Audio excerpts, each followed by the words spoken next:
Some beaches are made of soft sand and gentle water. This one is made of stone, thunder, and the bones of a rainforest. This is Rialto Beach, on the wild outer coast of Washington's Olympic Peninsula, where sea stacks stand offshore like ruined castles and drift logs the size of school buses lie stacked against the forest. The Pacific here is not a swimming pool. It is a working ocean, tearing at the land one wave at a time. Walk it with me, and I will show you how a coastline is built and how it is destroyed.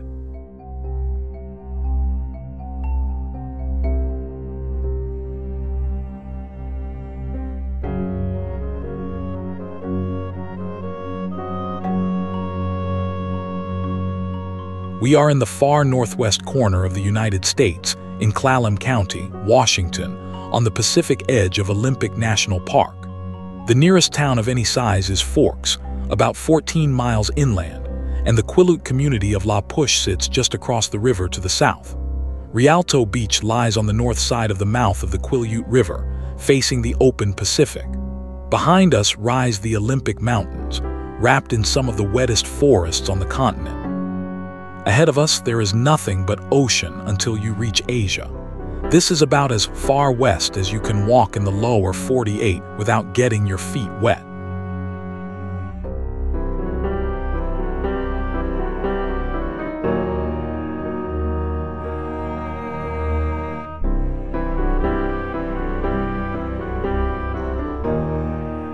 The first thing you notice here is the sound. Rialto is a cobble and gravel beach, and every wave that pulls back drags thousands of stones with it, so the surf hisses and rattles like applause that never stops. The stones underfoot are rounded smooth, graded by the waves into bands of pebbles, cobbles, and coarse dark sand. Walking on them is slow, deliberate work, and that is part of the charm. This is a beach that makes you pay attention.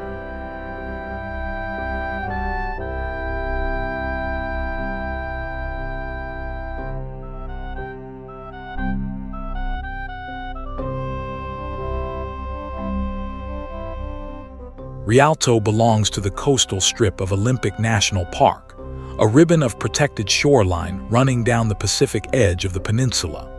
The main body of the park was established inland, but in 1953 the park was expanded by more than 47,000 acres to take in this wild coastline.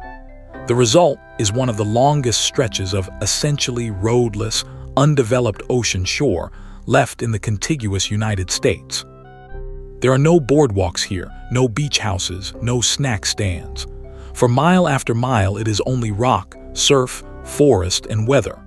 That rarity is exactly why people drive hours to stand on these stones.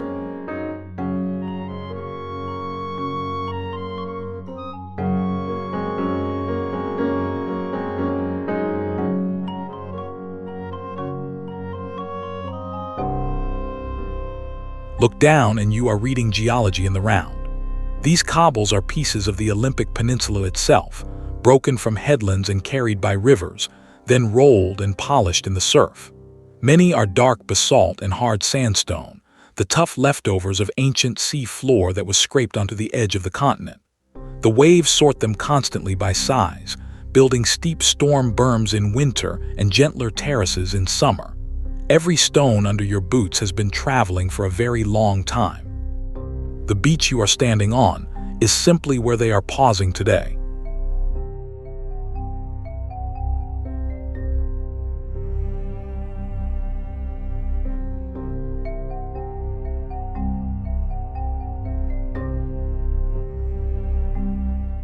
Those towers standing in the surf are called sea stacks, and they are monuments to erosion. The ocean attacks a rocky headland from both sides, finding every crack and weak seam in the stone. First it carves caves. Then the caves punch through into arches. Then the arch roof collapses, and what is left is a freestanding pillar of the hardest rock, cut off from the mainland. Every stack you see offshore was once part of the coastline, and the beach we are walking was once solid ground that the Pacific has already taken.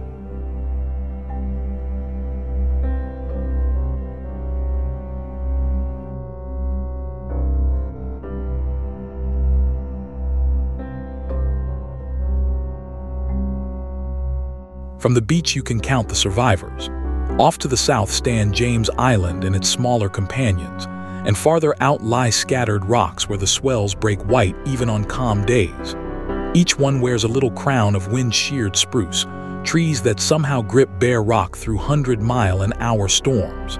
Seabirds nest on them by the thousands, safe from anything that walks. These offshore rocks are protected as part of one of the wildest seascapes in the country. They are beautiful, but to sailors they have always meant danger.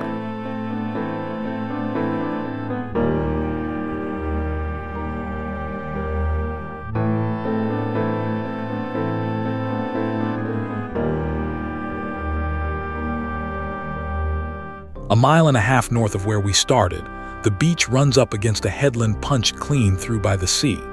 It is called Hole in the Wall, and it is exactly what the name promises, a natural rock arch you can walk through at low tide. State geologists describe it plainly as the work of surf and waves, erosion caught in the act.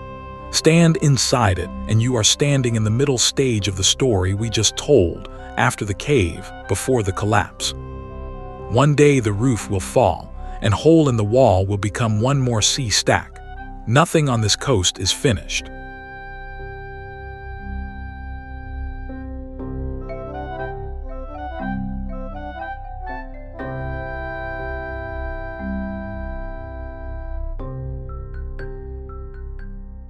Down here by the water line, the beach changes by the hour. The Pacific rises and falls several feet twice a day, and on this flat shore that means the water's edge can move a long way in an afternoon. Hikers on this coast learn to read a tide table the way drivers read road signs, because some headlands up the beach can only be rounded when the water is out. Time it wrong and the ocean will simply close the door behind you. The tide is the real ranger here.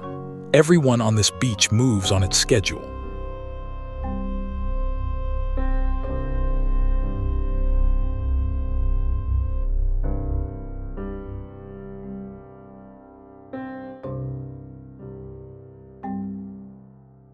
When the water pulls back, it uncovers a hidden city. The rocks near Hole in the Wall hold tide pools crowded with life. Ochre sea stars in orange and purple, green anemones that fold shut when you cast a shadow, mussels and barnacles cemented in armored sheets. These creatures live in the harshest neighborhood on the coast, pounded by surf, then left in the sun, twice every day. Each species holds its own precise band on the rock, a living map of who can survive how much exposure. Biologists call it the intertidal zone. Kids just call it the best part of the beach.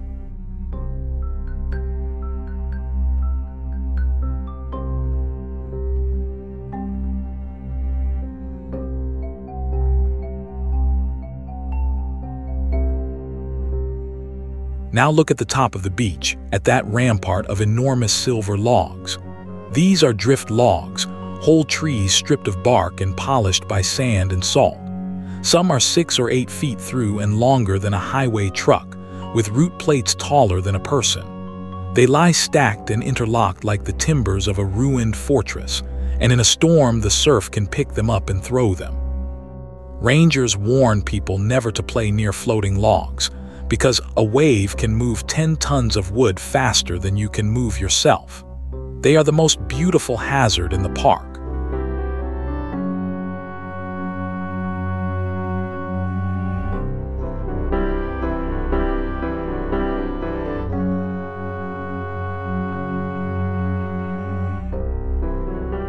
This stretch of shore has been called a tree graveyard, with hundreds of trunks laid up by the storms.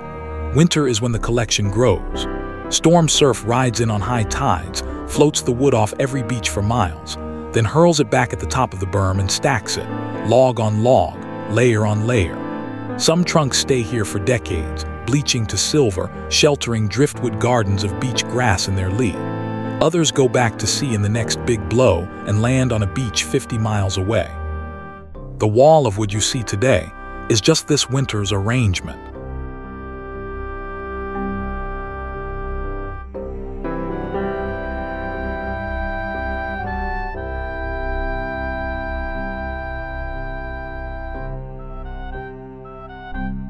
Every one of those logs is a message from the mountains.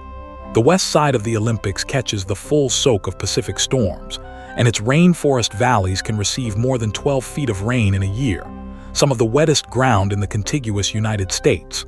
That water grows giants, Sitka spruce, western hemlock, western red cedar, trees that stand for centuries and then fall into the rivers. Floods carry them down the Quileute and its sister rivers to the sea. The ocean strips them, salts them, and delivers them here. The drift log wall is the rainforest, forwarded by the weather.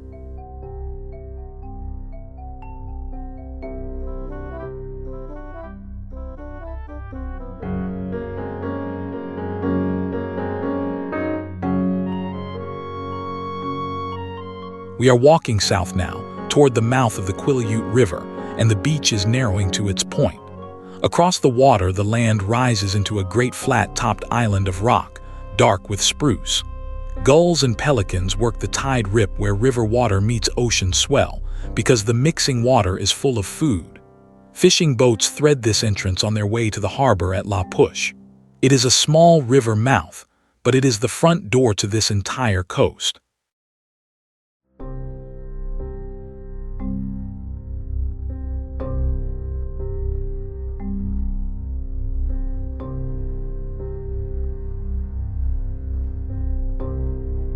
The Quileute is one of the strangest rivers in the Northwest, because it is a major river that is only about 4 miles long.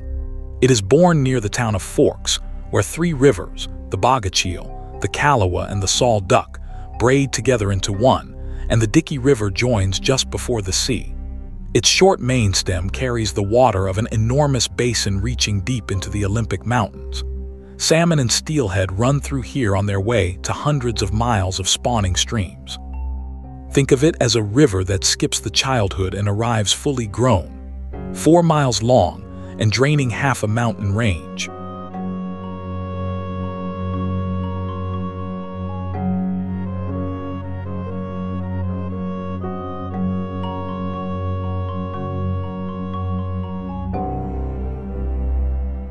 That fortress of rock across the mouth is James Island, rising about 160 feet straight out of the water.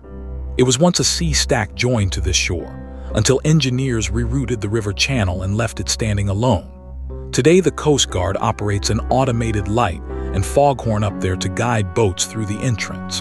But the island's real story is far older than any lighthouse.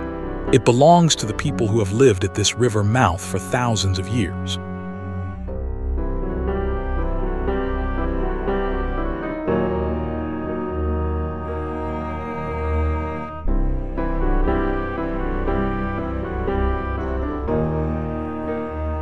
To the Quileute people, whose reservation sits at La Push just across the river, this island is A-Ka-Lat, meaning top of the rock.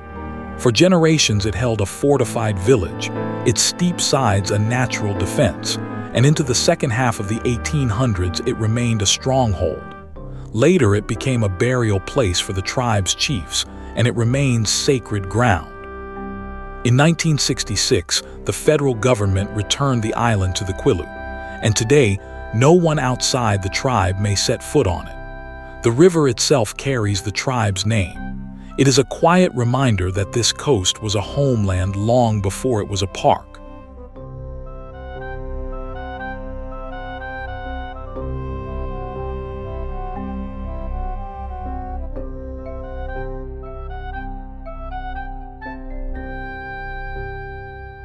Back on the open beach, the Pacific is putting on its usual show.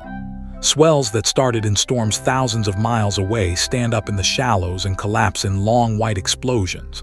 Even on a calm June day, the surf here hits with real weight and the spray hangs in the air like smoke. The water is cold all year, rarely far above 50 degrees, fed by deep ocean currents.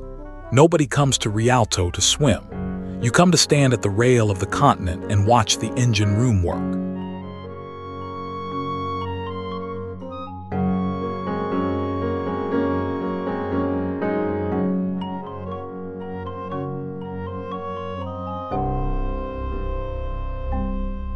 Here is a piece of history you would never guess.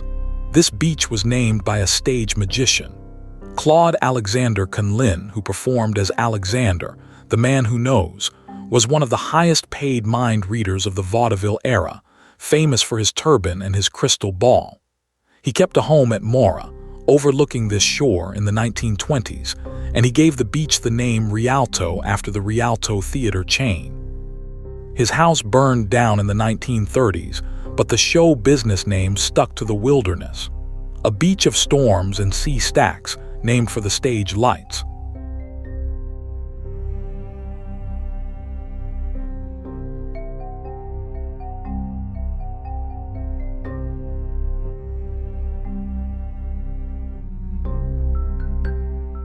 Mora itself is a name you will still see on the park map, a few miles upriver among the big spruce.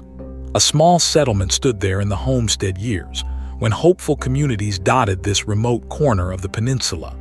The town faded like most of the coast settlements, but the name survived. Today, Mora is a national park campground and ranger station in the mossy forest along the Quileute, the base camp for almost everyone who walks Rialto Beach. Campers fall asleep under 200-foot trees, listening to the surf a mile away. It is a town that became a campground, which on this coast counts as a happy ending.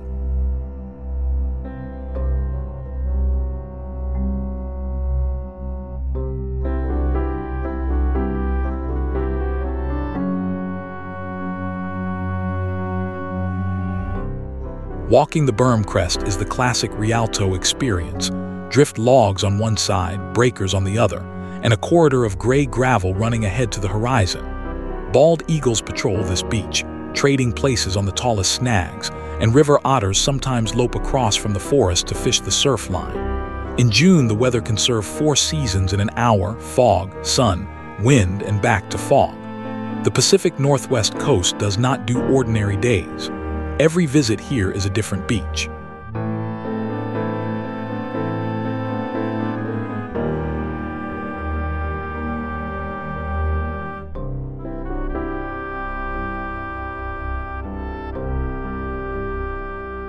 For sailors, this beauty has always carried teeth. The outer coast of the Olympic Peninsula is a lee shore of fog, reefs, and offshore rocks, and in the age of sail it wrecked ships with grim regularity. Vessels bound for the Strait of Juan de Fuca could be driven onto these rocks by storms they could not claw off of. Up the wilderness coast north of Rialto, backcountry hikers still pass lonely memorials to lost crews, with names like the Chilean Memorial and the Norwegian Memorial. Each marks a place where the ocean won. The same waves that carved the arches carved a hard reputation.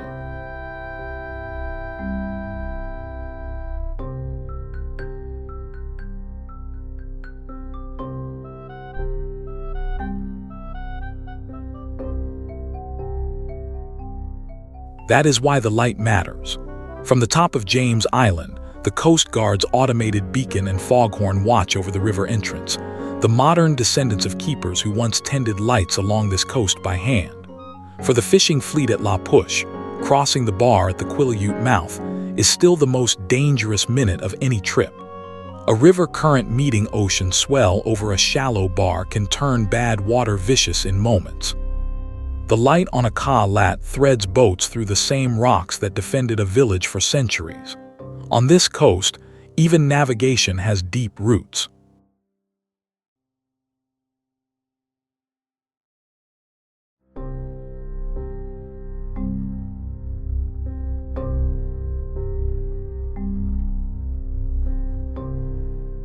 There is a rhythm to walking here that gets into your body after the first mile.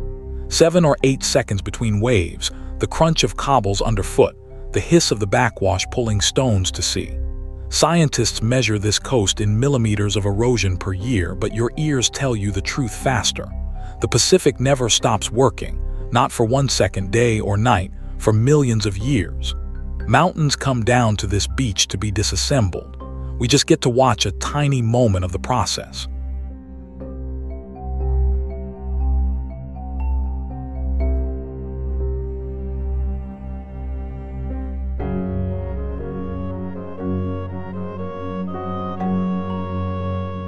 This calm has been broken before, catastrophically. Offshore lies the Cascadia subduction zone, where the ocean floor dives beneath North America, and on the night of January 26, 1700, it ripped loose in an earthquake around magnitude 9. The outer coast dropped several feet in minutes, and a great tsunami swept ashore, then crossed the entire Pacific and flooded villages in Japan, where officials recorded an orphan tsunami that arrived with no earthquake they could feel. Japanese records let scientists pin the event to the exact date. Coastal peoples here preserved memories of the shaking and the flood in their oral traditions. The beach we are walking has been to the bottom of that story, and geologists expect Cascadia to break again someday.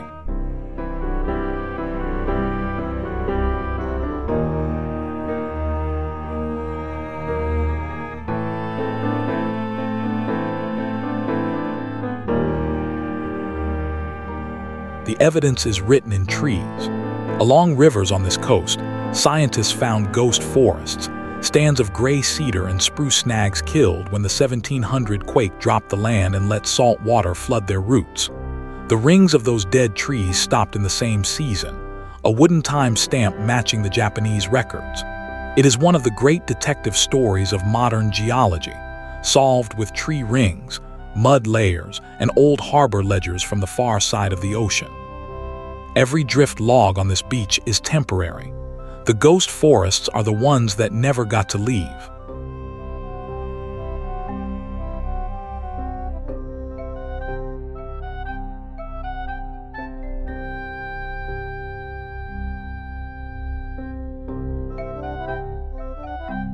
Underfoot, the beach keeps offering small treasures. Bands of pea-sized pebbles in gray, green, and rust, wave-polished agates if you are lucky, and driftwood worn into shapes no sculptor would dare. Kelp lies in ropes along the tide line, and sand fleas scatter ahead of every footstep, keeping the beach's cleanup crew busy. Everything here is on its way to becoming something smaller.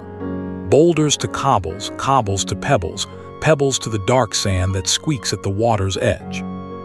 A beach is not a thing, it is a process you can walk on.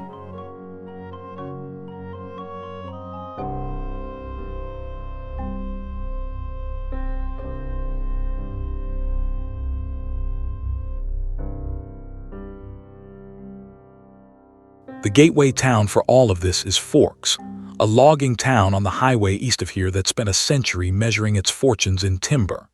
Then, in 2005, an author named Stephanie Meyer set a vampire romance called Twilight in Rainy Forks, with the beaches of La Push written into the story. The books and movies became a worldwide phenomenon, and suddenly this remote timber town was full of tour buses hunting fictional vampires. Meyer reportedly chose Forks by searching for the rainiest place in America. The rain that grows the giant trees, it turns out, also grows good stories. This coast keeps finding new ways to be famous.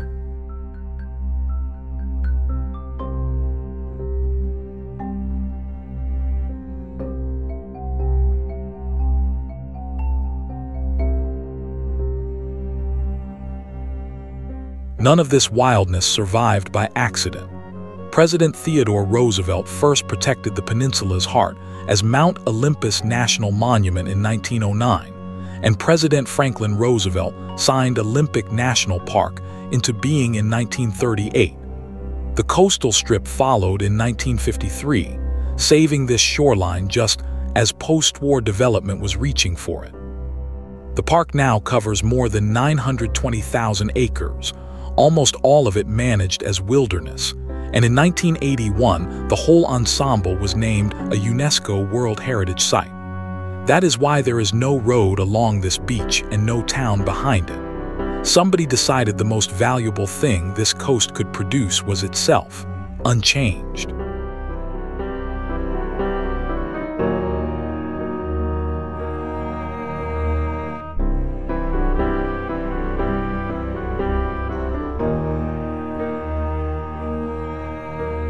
Time to turn for home, with the sea stacks fading into the haze up the coast. Rialto is a short walk that feels like a long journey, barely a mile of beach that carries you from a river mouth to a rock arch through several 100 million years of geology. The tide is coming back in behind us, erasing our footprints, resetting the beach for tomorrow. Whatever we saw today, tomorrow's visitors will see a slightly different shore. That is the standing invitation of this place. It is never the same beach twice.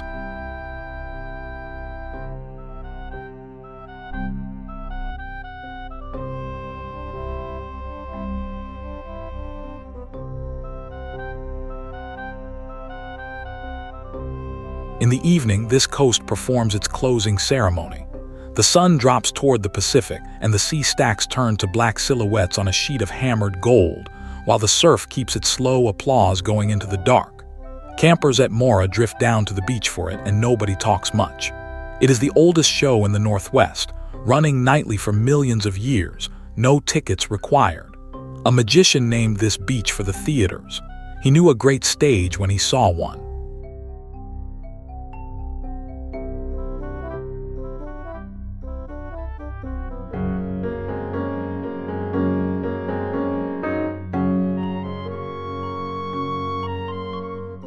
So that is Rialto Beach, the wild front porch of Olympic National Park. A stone beach and a drift log wall, a magician's name and a sacred island, tide pools, ghost forests, and an ocean that never once stopped sculpting. If your travels bring you to the Olympic Peninsula, give this shore an afternoon and a tide table, and it will give you a story you will keep. There are longer hikes on this coast, but few better introductions to the raw Pacific edge of America. Thank you for watching. Follow for more of the trails of the world.